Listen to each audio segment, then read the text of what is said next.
If you enjoy emotional true stories that make you think, feel, and sometimes cry, make sure to subscribe, give this video a like, and turn on notifications so you never miss a new one. At my mom's birthday, everything seemed normal. Then my 10-year-old called me on the phone. "Get out now, what happened?" I asked. Her voice shook. "Get out of the house." I obeyed. It was the last time I ever stepped foot in my parents' home. 3 months later, they were begging me to forgive them. It was just a birthday, a regular middle-of-the-road pastel and paper napkins kind of birthday. My mom had made that fruit tart she always makes when she wants to look low-fort, but still superior. My dad was telling one of his go-to stories about how hard life used to be. My sister Miranda had brought balloons and was acting like she hadn't spent the morning yelling at her kids.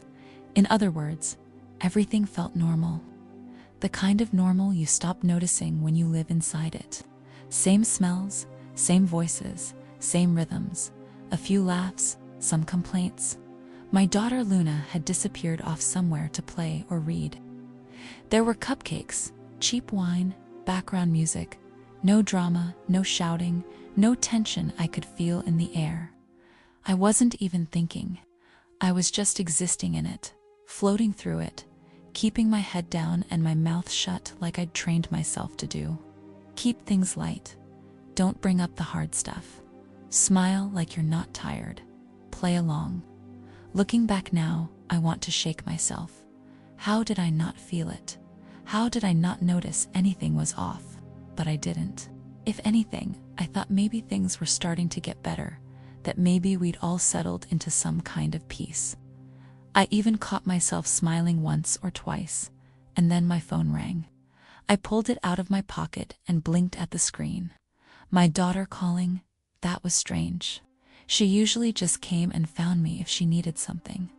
I looked around, didn't see her. Maybe she was upstairs or in the backyard. I answered, "Hey, what's up?" Her voice hit me like a punch. "Get out now." I stopped moving. The room didn't stop, but I did. Like the air had shifted. "What happened?" I asked. "Just get out of the house, please, right now." Her voice was shaking. She was whispering. She sounded scared. I stood up slowly. With someone in the house, I didn't ask anything else. Just walked out the front door. Not a word to anyone. Not a glance at the snack table or my mom's bright smile. Not a check for my shoes. I just moved like my body had taken over, like I was outside of it, watching myself walk. When I stepped out, the air was still warm. The garden smelled like cut grass and cheap perfume. And there she was, standing by the driveway, backpack over one shoulder, her eyes locked on mine. She wasn't crying. She wasn't moving either. For a second, my heart stopped. Actually stopped. Then everything caught up. I rushed over. "What's going on? What happened? Can we go?" she said. "I don't want to talk here. Just get in the car." I looked at her hands, her face, the way she clutched the straps of her bag. She wasn't injured, but she looked hollow. "Did someone yell at you?" I asked. "Did someone say something?" "No," she said. "Not exactly. Just please let's go." I nodded. My voice didn't work. I just turned, unlocked the car, and got in. We drove away in silence. Not fast, not dramatic, just gone. No one saw us leave, or if they did, no one stopped us. She stared out the window. I kept my hands tight on the wheel. My brain was trying to fill in blanks I didn't have. Was it one of the other kids? Everything was possible. Every idea was worse than the one before. I wanted to ask more. I didn't. We pulled into a parking lot by an old garden center a few blocks away. It was closed, quiet. I turned off the engine, just sat there. "Okay," I said finally, gently. "We're alone. You can tell me now what happened." She didn't answer. I looked at her, her hands were in her lap. She was still staring straight ahead. After a moment, she said, "I don't want to go back, not to Grandma, not to Grandpa, not to that house, not ever again." I felt like the breath had been knocked out of me. Her voice wasn't angry or dramatic. It was flat, honest. The way you say something when you've already made the decision and lived with it in your head for hours before saying it out loud. "I don't understand," I said softly. "I thought everything was fine. What happened?" She just shook her head. "Please don't make me go back." I sat there staring at the steering wheel, trying to make my brain catch up, trying to connect the dots when I hadn't even seen the board. "I won't," I said finally. "I won't take you back there," and that was it. She didn't explain. I didn't push. We just sat in silence. Me wondering how I'd missed whatever she saw, her quietly trying to hold herself together in the passenger seat. I kept trying to play the day back in my head, replaying everything, every look, every comment, every missed moment, and I had nothing. That's what scared me the most. I knew these people, thought I knew, and she had seen something that made her want to run. And I'd never forget the way she sounded on the phone, like her life depended on getting out, like mine did, too. Before any of that, though, there was a whole life that led us here. I was the oldest of 2 girls. You'd think that came with authority, leadership, maybe even a little favoritism. Not in my family. In my family, being the eldest meant you were the guinea pig, the "let's see what happens if we do this" child. When I turned 15 and got a job at the local bakery, my parents clapped like I'd just been knighted. Not because they were proud, because now I could help with the bills. "We all contribute in this house," my mom said, waving off my protests when I wanted to buy myself a pair of jeans. By 16, I was handing over half my paycheck and doing weekend shifts no one asked me to take. I told myself it was noble, family-oriented, maybe even mature. Then my sister hit the same age. No job, no pressure, no mention of contributing. She got to sleep in and go to the mall with her friends while I was elbow deep in dish soap and overtime. I asked my mom once gently why that was. "She's just not built the same way as you," she said, as if I was a factory model and my sister was a porcelain doll. So I swallowed it. I didn't want to be petty. I didn't want to make trouble. Besides, I was doing okay. I had plans. I had a future. Or so I thought. I married young, too young probably, but I thought I was happy. My husband Marcus was charming in that low-energy, passive sort of way that makes you think he's easygoing. He wasn't. I worked a lot. I had a good job. Better than good. Long hours, good salary, solid reputation. Marcus worked part-time. Said he wanted to spend more time with Luna. Said I was better at the career stuff anyway, and at the time that worked for me. I didn't question it. I didn't realize how fast imbalance can start to feel like normal. Then things shifted gradually at first. He got short-tempered, withdrawn, snapped more often. His presence started to feel like walking on cracked glass. Nothing broken yet, but you felt it in your steps. And it bled over, not just with me, with our daughter too. Not hitting, not bruises, but shouting, slamming long silences, threats muttered just low enough to deny. The final straw was the bottle. He threw it across the room. "Didn't hit anyone. Didn't mean to," he said. But our daughter was in the hallway when it shattered. She flinched so hard she dropped the mug in her hands, and something in me cracked. I didn't wait to see what came next. I packed a bag, took my daughter, walked out. I went back to the one place I never thought I'd need again, home. Except it wasn't really home anymore. My parents took us in technically, but it was clear from the beginning that it came at a cost. By moving back, I gave up my job. There was no way I could keep up that schedule as a single mom. Not with court hearings, trauma therapy, school pickups, and a kid who had started flinching at sudden noises. And in my line of work, part-time options are like unicorns. I settled for something flexible and humiliatingly underpaid. Enough to survive, not enough to live, and definitely not enough to support anyone else which was a problem because for years I'd been the golden goose. When I was still earning, I'd sent my parents money every month, covered big bills, took care of small ones without asking. I even paid for their all-inclusive vacation to Portugal 2 summers ago. They still talk about it like it was the highlight of their lives. So when the checks stopped, their lifestyle took a hit. Quiet but noticeable. They weren't happy, not openly, but in the little things. The way my mom sighed when she looked at the grocery bill. The way my dad brought up the water bill twice a week. The way they suddenly forgot to add me to the family group chat, and the house was packed. My sister and her husband lived there too, along with their 2 toddlers who had the energy of caffeinated raccoons and zero volume control. They lived there basically rent-free. My parents doted on them, watched them, babysat, bragged. So I thought, if she can stay here with her circus, I can stay too, right? But it didn't feel right. From day one, I noticed the shift. My daughter's drawings didn't stay on the fridge for more than a day. Her plate was cleared before she finished. Once she got scolded for talking too much, when all she'd done was laugh at a cartoon. There were stares. Not from everyone, but enough. She noticed it too. Of course she did. She stopped spending time downstairs. She clung to me more. She asked if we could have our own place soon. And I told her we would, that this was just temporary, that family was supposed to help. I really believed that until the day she called me and told me to get out of the house. We sat in the car parked under a sad little tree in a quiet lot. My hands were on the wheel, but I wasn't going anywhere. I finally spoke. "Can you tell me what happened?"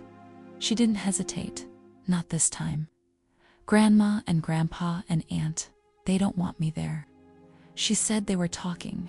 I was in the bathroom. They didn't know I could hear. I stared ahead. Let her talk. They said they're going to send me back to Daddy, that I'd be better off, that they're planning something. She said it like it was just information. Weather, nothing personal. "I don't want to go," she added, still looking straight out the window. "I don't want to be near him." I didn't say anything. She had overheard a plan to hand her back to the man I'd taken her away from, and I hadn't seen a thing. When I was a kid, I thought betrayal would be louder, like someone yelling surprise with a knife in their hand. Turns out it was quieter. Sometimes it hid in bathroom tiles and murmured through thin walls. Sometimes it was whispered by the people who raised you. I looked at her, they said. "What?" She didn't blink. "They're planning to make you lose me." They were talking in the kitchen. I was in the bathroom. They didn't know. I waited, braced. They said you'd lose custody anyway, that they could help it happen faster, that Daddy would take better care of me. And if I went back to him, then you'd go back to your old job, start helping them again. I opened my mouth, but nothing came out. They said you'd be better off. She paused. They said they could plant something in your stuff, drugs maybe, so it looks bad, and then call child services. Silence, they want to frame me. She just nodded. Her lips were pressed so tight together. They'd gone white, and you're sure. They said it, Mom. They said it all. That I'm too much, that I never stop talking, that the house is full and it used to be so nice. They said you're not useful anymore, and that he was always the better parent. I felt something shift, not snap, not shatter, just shift, she said. So I packed what I could. There's 2 I left. I called you. I looked down at her small backpack in the footwell. She'd remembered to grab my charger. I nearly lost it right there. Instead, I turned the key and drove. I didn't go back. Not for clothes, not for answers, not even for my toothbrush. I drove straight to Jake's house. Jake and I have been friends since we were 10. Never dated, never tried, just one of those rare human unicorns. A platonic male best friend who shows up, keeps quiet, and always has extra toothpaste. He opened the door with a coffee in hand and one sock on. "I need to crash here," I said. He looked at me, then at my daughter, and stepped aside without asking questions. That's why he's still in my life. That night, we slept on his couch. Luna curled up beside me, too quiet for a kid. I stared at the ceiling, counting ceiling fan rotations and trying not to scream. My phone buzzed 17 times. I didn't check it once. The next morning, I tried to be normal. I brushed my hair, found socks that almost matched, packed my daughter's lunch, and added a napkin with a bad doodle of a cat. I kissed her cheek and said, "You're brave." She nodded. No smile, just solid bravery. We walked to school and they were there. Of course they were. My parents standing by the gate like the mafia, except with tote bags and that fake polite tension people wear when they're about to say something awful. My daughter froze. "It's okay," I said. "Go in, I've got this." She ran off. I faced the enemy. "Where have you been?" my mom snapped. No good morning, no hug, no apology. "I think you already know," I said. "We've been calling all night," my dad added. "You disappeared with her." "I didn't disappear," I said. "I removed my daughter from a place where people were plotting to destroy my life." My mom blinked. "Excuse me." I didn't flinch. "She heard you in the kitchen while you were laying out your little custody sabotage plan." "That's ridiculous," she said quickly. She must have misunderstood. Did she misunderstand the part where you were going to plant drugs on me? Her mouth opened, closed. A flush crept up her neck. "We were talking hypotheticals," she mumbled. "You've been stressed. You quit your job. The custody fight is going nowhere. You've been trying," I cut in. "I've been trying while you've been busy plotting my collapse because your spa weekends dried up." "That's not fair," my dad said. "We've helped you." I laughed. Actually laughed. "You housed me after I paid your bills for years. After I booked you to a week in Sicily and bought your damn espresso machine." My mom's eyes narrowed. "This is about money now. This is about loyalty," I said, "which you sold for a better chance at holidays." "We just wanted what's best for her," my dad said. "You're fighting all the time. He was always so good with her."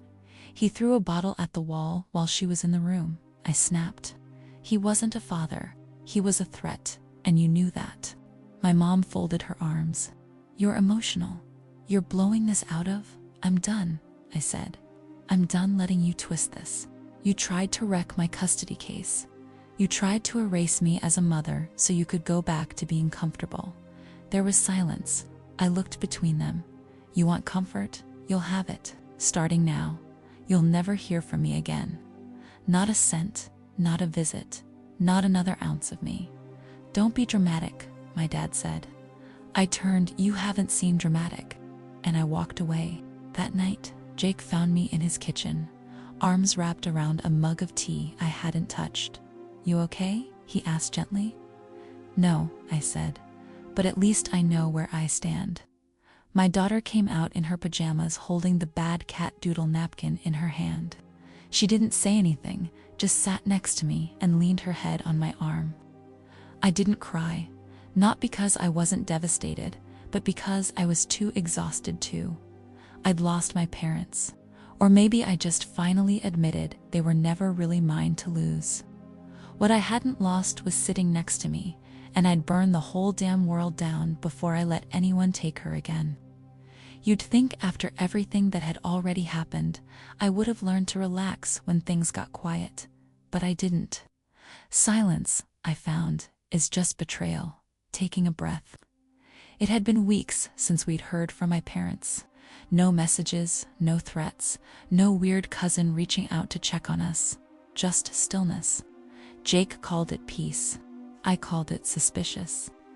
Luna was doing better, slowly, sleeping again, eating again. She'd started drawing these odd little comic strips of wolves fighting snakes, and I didn't ask questions because they all ended with the wolf winning and curling up in a den with her cub. That was good enough for me. I was still staying at Jake's. I say still, like I had some lease lined up and just hadn't signed it yet. I didn't. I had nothing lined up. And Jake, bless him, hadn't once hinted that we were overstaying. He made Luna pancakes and me coffee and said things like, "You can stay as long as you need." And I started to believe he meant it. Then came the job offer. It was flexible.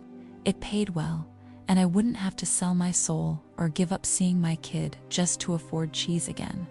I didn't cry when I got it, but I did lock myself in the bathroom and laugh until I coughed. That job was my first piece of the old life, the good part, clawing its way back. So of course, that's when I saw the photos. I wasn't even snooping. I opened Instagram to check if Luna's school had posted any updates about the art show. And there they were, my parents, on a beach with Marcus. Marcus sunburned and smiling like someone who knew the judge personally. Miranda was there too, looking smug as a wet cat, holding a coconut drink like it was court-admissible evidence. The caption said, "Family first. So proud of the kind of dad he is to our granddaughter." I didn't drop the phone, I just stared at it, then turned the screen to Jake and said, "Well, that explains why they've been quiet. They're tanning their betrayal." He didn't say anything for a while, then he handed me a cookie. That's why I love him. 2 days later, Child Protection Services showed up. They knocked at 9 a.m. on a Thursday. I opened the door half-dressed. Luna was brushing her teeth, and Jake was somewhere in the back trying to fix the leaky faucet with the world's smallest wrench. "We received a report," the woman said, clipboard in hand. Her colleague standing slightly behind her, scanning the hallway like we might be hiding meth in a potted plant. I didn't have to ask who reported me, but I did anyway. "It was your parents," she said. Of course it was. They said I'd run off with Luna, that I was unstable, that I didn't have a permanent home, that I was involving strange men in my daughter's care, which I guess was Jake, who was currently in the kitchen pouring juice into a cup shaped like a unicorn horn. They checked the bedrooms, asked Luna a few questions, inspected the fridge, found nothing, said we'd hear back only if further action was needed. I thanked them with the emotional warmth of a sandwich bag. Then I went into the bathroom and vomited. The next day, I sat across from my lawyer while he poked at a salad and said things like, "This is serious, Rachel." "No kidding," I muttered. He explained that if my parents testified for Marcus in the custody case, which was now days away, it would hurt a lot. "They're close family," he said. "They know you well. If they paint a picture of instability, it'll hold weight." I looked at my lawyer, who once wore a tie with flamingos on it to mediation, and asked, "Do you think I'm going to lose her?" He sighed, "Not if she speaks." That night, Luna asked me if she would have to talk in court. I said yes if she wanted to stay with me. She didn't even blink. She just said good and went back to sketching her wolf comic. This one had snakes wearing grandma wigs. The courtroom smelled like air freshener and lies. Marcus showed up in a suit so stiff it looked like it was wearing him. My parents came in after him, sat behind his chair like they belonged to him now. Miranda didn't even look my way. Luna sat beside me, swinging her legs nervously. Jake gave me a half smile and sat in the back, a steady shadow. The first day was brutal. My parents took the stand and said I was moody and not emotionally stable. My mother said I'd always been too sensitive. My father nodded like he was being interviewed for a documentary called How to Destroy Your Daughter in Court. Miranda echoed them. Marcus was a wonderful father. She said he stayed home. He cared for Luna. He was always patient. I wanted to stand up and scream. Then why the hell did I leave him? But I didn't. I sat there, nails digging into my palm, while they described a version of me I didn't recognize. And then finally, it was Luna's turn. She took the stand like it was a school presentation, looked at the judge, not at her father. "I want to live with my mom," she said. "She listens to me. She makes me feel safe. She's never yelled at me." They asked about Marcus. She hesitated, then said, "He gets angry. He throws things. He threw a bottle once. It scared me." Silence. And then she said, "I don't want to live with him. I don't feel safe." They asked if anyone else ever made her uncomfortable. My grandma and aunt said they wanted me to go live with him, that they were going to make mommy lose me. They said they'd put stuff in her bag to get her in trouble. Dead silence. I wasn't crying. I couldn't cry. I felt like I'd been dropped into a vacuum, and that should have been enough. But the universe wasn't done. During the break, Marcus approached my mother. They were arguing.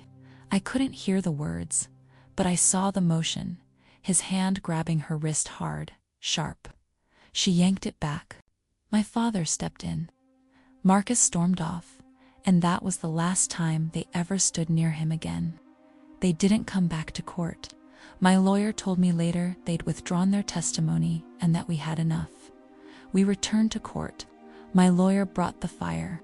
He laid out the money trail, the car, the vacation, the hidden assets Marcus hadn't disclosed during our divorce. It was all there. Receipts, transactions. He'd bought their loyalty. And then when the money stopped, so did they. The judge ruled in my favor. I got full custody, no visitation, no contact. Marcus left the courtroom red-faced and sweating. My parents didn't show up at all. The week after the ruling, their vacation photos vanished from social media. The car was gone. The glow dried up. Jake showed me a screenshot of one of my mom's posts before it was deleted. Sometimes family is the hardest lesson. I laughed. Actually laughed. Fast forward a year, I still wake up sometimes half expecting a war. But then I look over and see Jake snoring into a pillow and Luna curled up on the other side with her wolf plushie. And I remember we're okay now. Jake and I ended up together, which still surprises me. For the longest time, I didn't see him that way. I'd known him since we were kids, back when he used to eat crayons and swear he'd be a firefighter priest scientist when he grew up. I think I'd filed him under permanent friend material and just left him there. Turns out he'd liked me for years. He told me one night over burnt toast and dishwater wine that he never said anything because he didn't want to ruin what we had. But then something shifted. Maybe it was the way he held Luna's hand at court, or the fact he never once tried to fix me. Just stood beside me while I unraveled and reassembled myself. Maybe it was just timing. Maybe it was everything. All I know is one night he kissed me and I kissed him back, and suddenly the whole world made a bit more sense. He's good to me, better than I thought possible. Luna loves him. He builds cardboard castles with her, listens to her wolf theories like they're gospel, and lets her win at Mario Kart exactly half the time. She told him the other day, "I'm glad you're part of our pack," he cried in the hallway. Denies it, but I saw it. There was one attempt from my parents to reconcile. They showed up at the door one Saturday morning with pancakes. Literal pancakes. Like the smell of betrayal comes with syrup. They said they didn't understand what Marcus was really like, and that maybe we could move past it all. I didn't even get to answer. Jake stepped into the hallway, looked them dead in the eye, and said, "You need to leave now." Luna peeked out and nodded like backup. They left. I haven't heard from them since. I did hear through the grapevine that things haven't been easy for them. Financially, they're struggling. Some people, extended family, old friends, cut ties after finding out what they tried to do. Apparently, trying to frame your daughter to win back a free babysitter and vacation fund doesn't play well at Bridge Club. Me, I'm doing okay. Actually, better than okay. I've got a stable job I like, a daughter who laughs in her sleep, and a partner who makes me feel safe in ways I didn't know I needed. It's not flashy, it's not perfect, but it's mine, and I'll fight like hell to keep it. Did I go too far, or not far enough? Let me know in the comments. And if you haven't already, please subscribe. If this story moved you in any way, don't forget to hit the like button. Leave a comment below. I read every single one, and subscribe for more powerful stories like this. Your support helps us keep sharing voices that deserve to be heard.